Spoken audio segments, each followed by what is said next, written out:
India's number 1 director SS Rajamouli and Rama Rajamouli వల్ల నేను చనిపోతున్నాను. అందుకు సంబంధించి నేను ఇస్తున్న మరణ వాంగ్మూలం.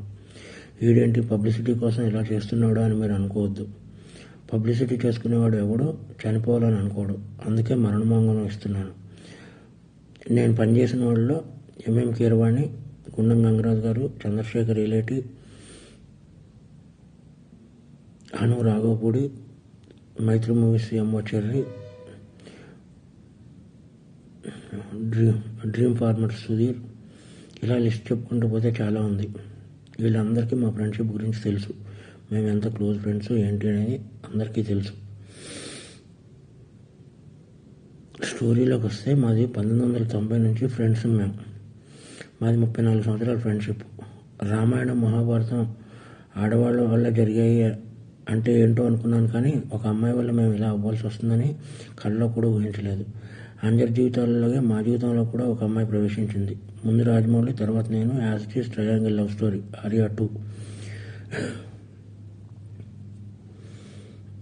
కానీ ముగ్గురం క్లోజ్ కాబట్టి ఇప్పుడు ఏం చేద్దాంరా నేను రాజమౌళిని అడిగితే, ఏం చేస్తాం, మీరు సాక్రిఫైస్ చేయాలి అన్నాడు. అలా ఎలా కుదురుతుంది, అలా సాక్రిఫైస్ చేయడం కుదరదు, మనం ముగ్గురం కలిసి ఉందాం అన్నాను. అది దారుణంగా ఉంటుంది అన్నాడు. అప్పుడు నేను పెళ్లి చేసుకుంటాను, అప్పుడు నలుగురం కలిసి ఉందాం అన్నాను. అది చాలా చండాలంగా ఉంటుంది, సమాజం ఒప్పుకోదు అన్నాడు.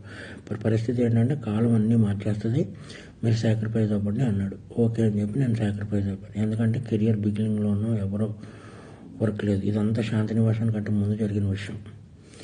అప్పటికి ఇంకా కెరియర్ పీక్స్ రాలేదు. ఈ చిన్న చిన్న గొడవలకి ఇమ్మెచ్యూరిటీతో కొట్టుకుని చేయడం కంటే ఇది బెటర్ కదా అని చెప్పి నేను సాక్రిఫైస్ అయిపోయి పని చేసుకుంటూ వచ్చాను. ఇక్కడి వరకు అంతా బాగానే ఉంది. ఆడు నంబర్ 1 డైరెక్టర్ అయిన తర్వాత ఆడికి ఏమొచ్చిందంటే డౌట్, నేను ఇవన్నీ ఎవరికో చెప్పేశాను అని చెప్పి నన్ను టార్చర్ పెట్టడం మొదలుపెట్టాడు. నా 30 సంవత్సరాల జీవితాన్ని ఆడి కోసం సాక్రిఫైస్ చేసినందుకు నన్ను టార్చర్ పెట్టడం మొదలుపెట్టాడు. ఎందుకు అంటే, ఒకసారి ఆడికి నాకు చిన్న ఆర్గ్యుమెంట్ జరిగితే మన స్టోరీని సినిమాకి ఇంత ఇస్తాను అని ఒక మాట అన్నందుకు నాకు నరకం అంటే ఏంటో చూపించాడు. నా రిలేషన్ కట్టు భైరవగాడు, చెంపాగాడు, కార్తికేయ గాడిని వీళ్ళందరినీ మేము పెంచాం. ఆడిని బాబా అంటారు, నన్ను బాబా అంటారు. మందరిని పెంచాం. వీళ్ళందరూ దూరం అయిపోయారు. నా ఫ్యామిలీ మొత్తం దూరం అయిపోయింది. ఎందుకంటే ఈ నంబర్ 1 డైరెక్టర్ అయ్యేటప్పుడు ఈ శాసించేస్తున్నాడు ప్రపంచాన్ని. శాసించేసి నన్ను చంపేయాలన్నంత టార్చర్ పెట్టాడు. ప్లస్ నేను గాడ్సన్ కాదు, అండ్ మహాత్మను చేయడానికి నేను శ్రీను.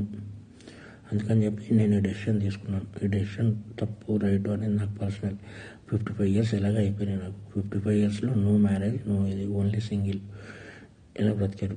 బట్ ఇలా నా వల్ల నా జీవితంలో ఎవరి జీవితం అవ్వకూడదని యూత్కి నేను ఇచ్చే సలహా ఏంటంటే, కెరియర్ని బిల్డ్ చేసుకోండి, అమ్మాయిల రోజులకి వెళ్ళకండి.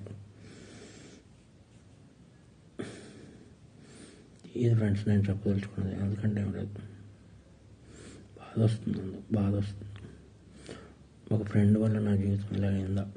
ఒక ఫ్రెండ్ కదా, ఫ్రెండ్ ఎప్పుడో అక్కడ అమరేశ్వర్ క్యాంప్ నుంచి మెడ్రాస్ వెళ్ళి, మెడ్రాస్ నుంచి వైజాగ్ వెళ్ళి, వైజాగ్ నుంచి హైదరాబాద్ వచ్చి ఎన్నో కలలు కానీ ఫైనల్గా నేను ఏ డిస్టర్బ్ చేయకపోయినా సరే వీడందరికీ చెప్పేసి ఉంటాడని ఒకే ఒక రీజన్తో నన్ను టార్చర్ పెట్టడం మొదలుపెట్టాడు. కాబట్టి మీ అందరితో షేర్ చేసుకుని, అట్లీస్ట్ ఆడికి చెప్పినా అర్థమవుతలేదు కాబట్టి మీ అందరితో షేర్ చేసుకోవాలని చెప్పి షేర్ చేసుకుంటున్నాను.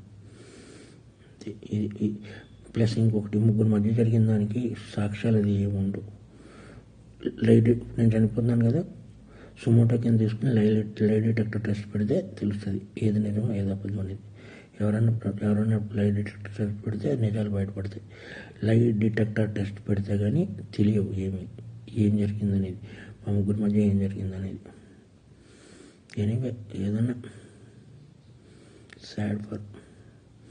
నా పేరు శ్రీను 1 2 3 4 ఆడే వేసాడు యమదొంగకి. మీరు 7వ నిమిషం దగ్గర కనబడింది శ్రీను 1 2 3 4. ఉప్పులపాటి శ్రీనివాసరావు ఎగ్జిక్యూటివ్ ప్రొడ్యూసర్, ఉప్పులపాటి శ్రీనివాసరావు 1 2 3 4 అని. ఇది నా మరణ వాంగ్మూలం.